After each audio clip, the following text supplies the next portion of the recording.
ജീവിതം ഒരു വലിയ കമ്പോളവും നമ്മളെല്ലാം അതിലെ ഉൽപ്പന്നങ്ങളും ആയി മാറിയ ഒരു കച്ചവട കാലത്തിൽ ആണ് നമ്മളിപ്പോൾ ജീവിക്കുന്നത്.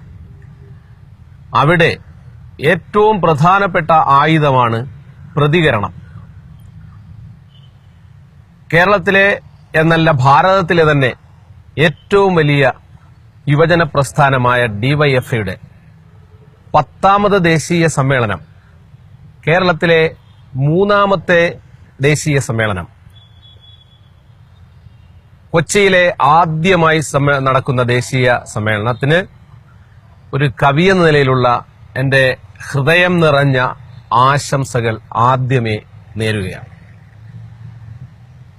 തീർച്ചയായും യുവാക്കളാണ് ഉണർന്നിരിക്കേണ്ടവർ. പുതിയ തലമുറയെക്കുറിച്ച് എനിക്ക് നല്ല പ്രതീക്ഷയാണ്.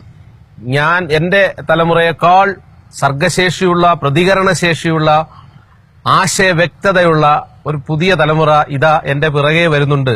അവരെ നയിക്കുവാൻ, അവരെ പുരോഗമന പക്ഷത്തിലൂടെ നയിച്ചു കൊണ്ടുപോകാൻ ഡിവൈഎഫ്ഐക്ക് കഴിയും എന്ന് തന്നെ ഞാൻ ഉറച്ച് വിശ്വസിക്കുന്നു. കാലം അത്ര നല്ലതല്ല. പെണ്ണിനും പൊന്നിനും പിന്നെ മണ്ണിനും എണ്ണയ്ക്കുമായി കണ്ണുനീരിന്റെ കടൽ തീർക്കുന്നുണ്ട് ഇപ്പോൾ വലിയ പെരുമാക്കൾ. ലോകം മുഴുവൻ അതാണ് സംഭവിച്ചുകൊണ്ടിരിക്കുന്നത്. അതുകൊണ്ട് ജാഗരൂകരായിരിക്കുക, ഉണർന്നിരിക്കുക. പെണ്ണിനും പൊന്നിനും പിന്നെ മണ്ണിനും എണ്ണയ്ക്കുമായി കണ്ണുനീരിൻ കടൽ തീർത്തു പുതിയ പെരുമാക്കൾ.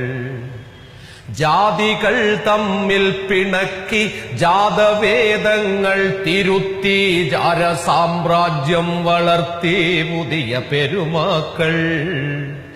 എന്തു വാങ്ങണം, എന്തു തിന്നണം, എന്തു വസ്ത്രം ധരിക്കണം, എന്തു വാങ്ങണം, എന്തു തിന്നണം, എന്തു വസ്ത്രം ധരിക്കണം എന്നു ചൊല്ലി പിണക്കുന്നു പുതിയ പെരുമാക്കൾ. കരുതിയിരിക്കുക. ആശംസകൾ.